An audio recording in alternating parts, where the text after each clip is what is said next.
troisième et dernière partie de l'histoire, si tu tombes sur la troisième partie, que tu ne comprends pas l'histoire, tu ne sais pas de quoi il s'agit, va sur la page.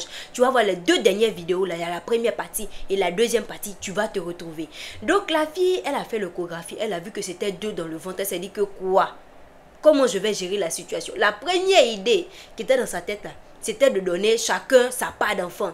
Mais après, elle s'est dit non, mais si ça là, je départage, est-ce que les enfants n'ont pas se croiser quelque part là-bas un jour? Ils vont faire le hunkunku, ils ne vont pas savoir qu'ils viennent de la même famille. Je ne peux pas faire ça. Elle a réfléchi, elle a dit non, je vais garder le secret pour moi. Je ne vais pas dire à ces deux qui sont de l'autre côté là que ce sont des jumeaux. Elle a gardé le secret. Et pendant ce temps-là, les gars, eux, ne voyaient plus de l'argent. Elle les appelait à chaque fois, envoyez de l'argent, envoyez de l'argent. Je vais suivre ma grossesse, envoyez de l'argent. Et les gars là disaient que non, on t'a pas envoyé en Afrique. Hein. On t'a dit de rester ici en Bengue, on va prendre soin de toi. Tu dis non, que tu veux partir en Afrique. En Afrique, tu as tes parents là-bas. Donc, va chez tes parents. Là-bas, ils vont pouvoir s'occuper de toi. Nous, on n'a pas l'argent. Et la fille a dit que, mais c'est quoi ça? Je suis serrée, oh, je suis serrée. Maison où je suis là, le bailleur m'encaisse. Le bailleur m'encaisse. Je suis une femme enceinte, je dois suivre ma grossesse, je ne travaille pas, je n'ai pas de source de revenus, rien. Comment je vais gérer la situation? La fille a commencé à avoir la pression. Qu'elle demande l'argent à ses parents disent que oh, tu as juste qu'un deux derrière l'eau. Donc, il faut t'arranger. Tu vas pouvoir t'occuper de toi. Nous, on n'a pas d'argent pour te donner. La fille a commencé à réfléchir. Elle s'est dit, mais le bailleur là même là, c'est un homme. Le bailleur, c'est un homme, mais pourquoi je suis en train de me tracasser? Oh, elle a commencé à mettre ses pions en place pour pouvoir attraper même le bailleur. Elle a fait tout possible, le bailleur, elle et le bailleur. Ils se sont attrapés. Ils ont commencé à faire les choses entre eux là-bas. Donc, elle ne pouvait pas dire au bailleur directement que oh, j'ai 2 dans le ventre. Elle ne pouvait pas faire ça. Et elle portait tout le temps les boubous. C'est une fille mince. Donc, là, son ventre là n'était pas bien sorti. Elle était à 3-4 mois comme ça. Son ventre là n'était pas encore bien sorti. Elle ne pouvait pas dire au bailleur directement que oh, j'ai 2 dans le ventre, que c'est 2 personnes là-bas qui m'ont fait ça. Elle ne pouvait pas. Donc, elle est partie voir une vieille de son quartier là-bas pour lui dire que maman, j'ai besoin de quelque chose pour pouvoir attraper un homme là-bas. Il dit que quoi? Moi, le médicament que je mangeais là, c'est pour les femmes mariées qui n'ont pas la paix dans leur foyer, ou bien les femmes qui ont duré avec un homme et ces derniers là ne veulent même pas officialiser les choses. Elle dit maman, c'est comme si même tu entends parler de ma vie comme ça, tu entends parler de ma vie à l'instant et je te dis que c'est ce qui se passe dans ma vie.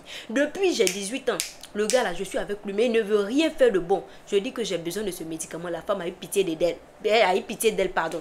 Elle a eu pitié d'elle, elle lui a donné. Elle lui a dit que ce que je vais te donner là, c'est une viande. Il faut bien assaisonner ça, il faut bien mariner, ça doit cuire. Et tu donnes ça à un wowo. Le wowo là doit manger. Quand il va manger là, ça sera bon. Mais s'il ne mange pas, ça veut dire que oh, c'est pas la peine. Il faut laisser tomber, l'esprit du gars là est fort. Elle a dit bocon. Elle est partie, elle a fait le médicament. Et le wowo là a mangé.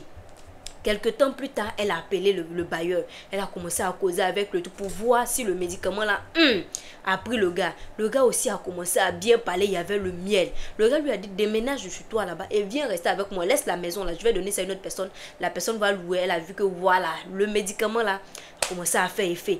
Les deux ont commencé le love jusqu'à. Elle a parlé de ça au monsieur pour lui dire ah, il y a quelqu'un qui m'a vraiment engrossé et tout. La personne n'a pas voulu reconnaître la grossesse. J'avais peur de te parler de ça. Mais je veux que toi tu prennes cette responsabilité là. Je veux que tu sois le père de mes enfants. Le monsieur a dit il n'y a pas de souci. C'est comme si même c'est déjà fait, ne t'inquiète pas. Et le monsieur a pris cette responsabilité là. Jusqu'à 9 mois.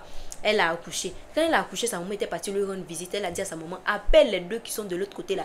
Dis-leur que les enfants là ne sont plus de ce monde. Elle dit, mais tu me mets en quoi, dans quoi? Qu'est-ce que tu veux dire? Au moment, il faut les appeler. Depuis je suis arrivée ici en Afrique là, les gars là, ils m'ont plus envoyé l'argent. Les 2 premiers mois, ils m'ont envoyé l'argent. Après ça là, 20 mois, je n'ai plus vu quelque chose encore. Ils ne faisaient que me raconter leur vie. Donc, appelle-les et dis-leur que les enfants là ne sont plus ici, sur cette terre là. Donc, on a besoin d'argent pour pouvoir organiser les cérémonies et tout ça, pour que l'âme des enfants là repose en paix. C'est la tradition qui demande. La femme a dit, ok, je vais faire ça comme tu es ma fille. Elle les a appelés, elle a parlé avec les gars.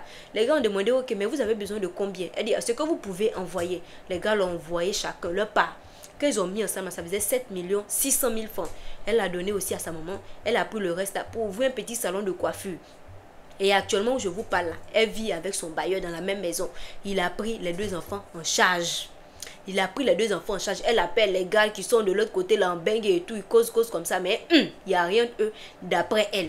Elle a toujours son titre de séjour. Elle compte repartir en bengue là-bas pour aller bien les yuruku pour prendre encore d'argent avec eux. Parce que quand elle est rentrée en Afrique là, ils n'envoyaient plus d'argent. Donc voici son histoire qu'elle a. Voici comment l'affaire là s'est terminée. Elle est tranquille. Je dis mais les gars là, ils vont forcément découvrir. Je dis que oh, je maîtrise la situation. Je dis que oh, je te donne les mains oh.